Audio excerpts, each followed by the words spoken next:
Hello. तो आज blog start होता ठाकुर पाखर प्रार्थना कहीं आज थी न्यू ईयर।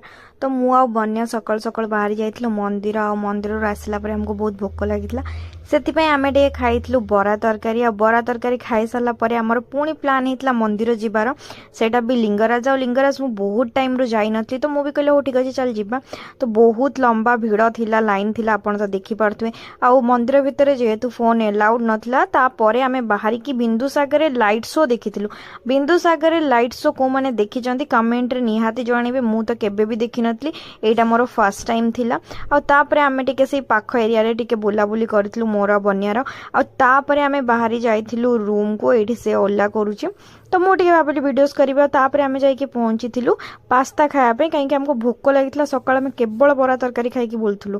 तो तापरे आमे सेठी टिके पास्ता एंजॉय कलु भलरे खाइलु आ तापरे आमे पळै आसलु रूम को। आज जेहेतु न्यू ईयर थिला वर्ष आरंभ तो मुझे भाविली किछि सेविंग रु स्टार्ट करबा जेहेतु मो द्वारा सेविंग हुए तो मुझे नहीं आसती ऑनलाइन जो आपण मानक जो दरकार ताले कमेंट करेंगे आ ब्लॉग टी जदि आपको भल लगिला ताहले चैनल को सब्सक्राइब करेंगे। Thank you.